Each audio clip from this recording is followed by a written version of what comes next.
You're watching the Baggies Podcast YouTube channel. For match previews, matchday vlogs, match reactions, and more, make sure to subscribe to the Baggies Podcast YouTube channel.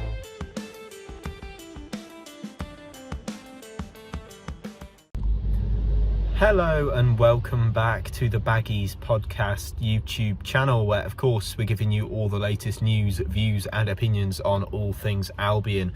Back again today with another matchday vlog for you, reporting from West Bromwich Albion versus Huddersfield at the Hawthorns.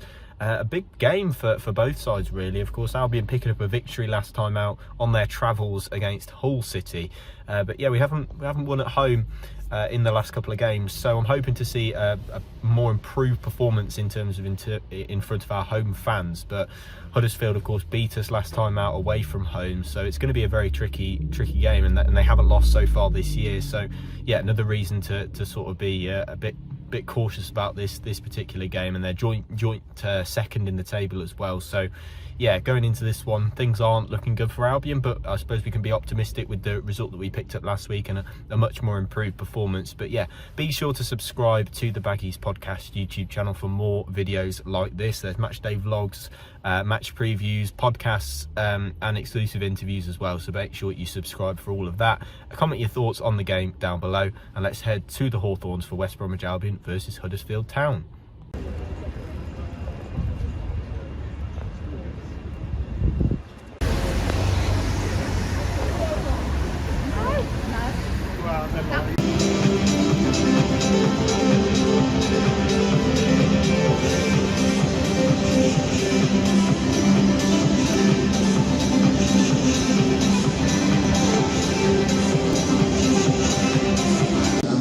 Terrace overs can be a bit slippy, so please take extra care when you're moving around the stadium. Also, I'd like to remind you again of the West End Stars who are coming here on the 21st of May. It's a Saturday night, so they're going to be holding that. So here at the Hawthorns for West Bromwich Albion versus Huddersfield Town.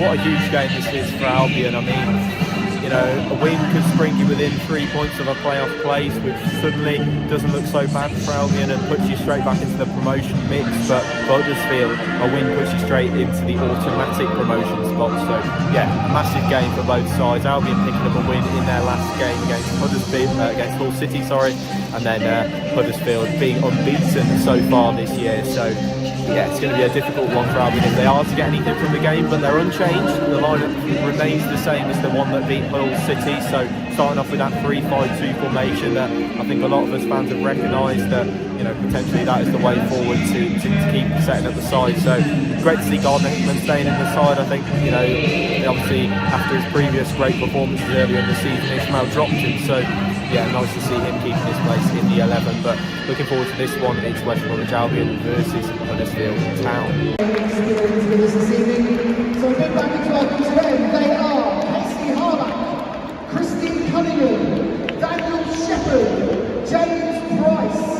Joseph Fletcher, Joshua Price, Ollie Cutler, and Ryan Shepherd. Hope you guys all have a brilliant evening with us this evening. Now then, let's bring you tonight's teams. We'll start with the visitors, Huddersfield, who line up like this.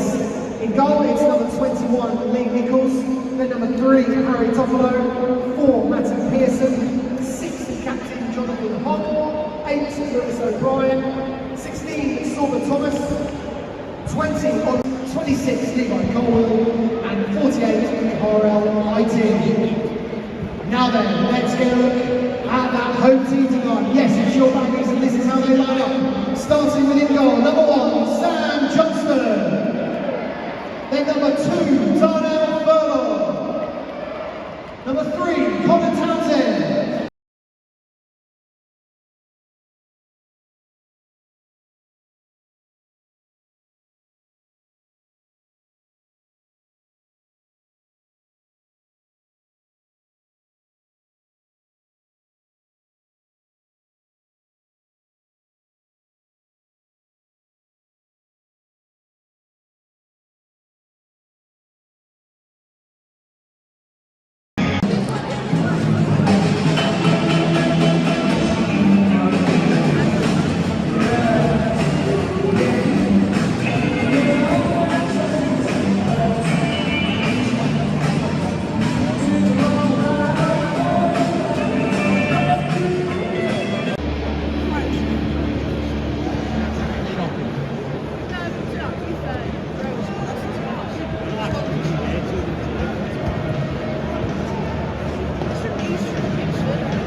Substitute for teams are appearing on the big screen now. Come on, you Baggies!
Wow, what an end to the game. West Bromwich Albion 2, Huddersfield Town 2.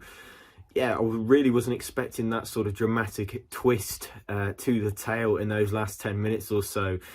Yeah, I'll give you my thoughts on the game now, as I always do at the end of these matchday vlogs. But yeah, of course, I'll start with what happened sort of before the last 10 minutes of madness. I think Sam Johnston has to take a significant amount of responsibility for himself, and by the looks of things at the end of the game, he did go and put his apologetic hand up to some of the fans, and rightly so. The first error was dreadful for Danny Ward. He had a good 5 seconds just to pick the pass, just simple 5-yard pass, 10-yard pass, whatever it was, to Connor Townsend out wide. Had the chance to do that, didn't.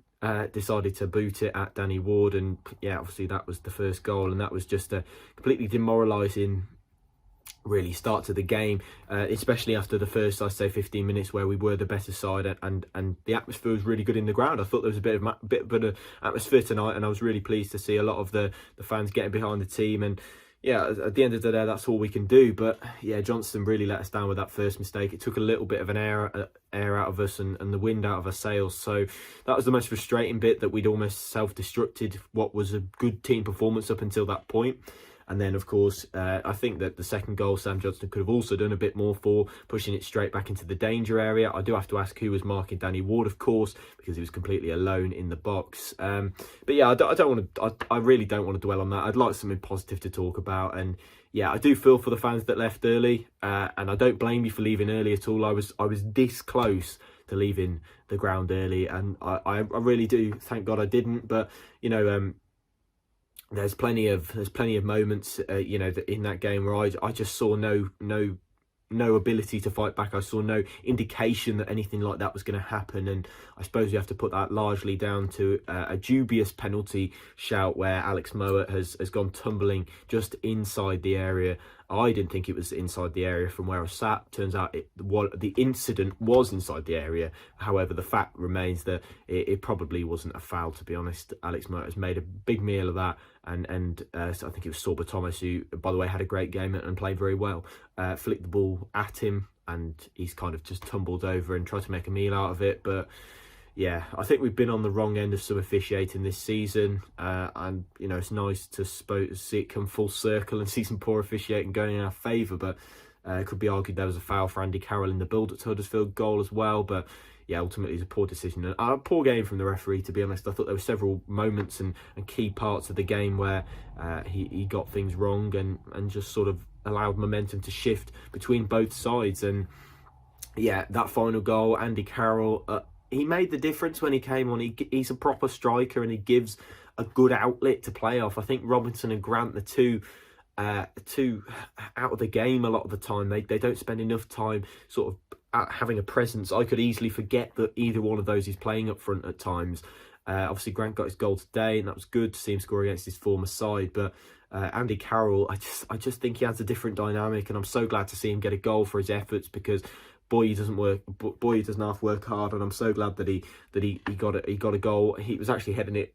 He was trying to head it one way and ended up going in the other corner, but he won't mind and he won't care about how that's gone in. But it's just really frustrates me, that 60-minute sort of lull in the middle of the game. It just really annoys me how that tends to happen, and we tend to see ourselves put ourselves in such a difficult position by allowing the opposition to gain some momentum, gain some possession, gain some credibility in the game. But it just really frustrates me when that happens, because I just feel we could do so much more about it. But yeah, if that last 10 minutes and the first 10 minutes could be just put together for 90 minutes, just keep replicating that every 10 minutes, I think it could work for us. And yeah, I'm just glad that we managed to pick something out. I don't think Huddersfield would have deserved to win today. I think that, you know, the goals are very much self-destruct, especially the first one from Albion.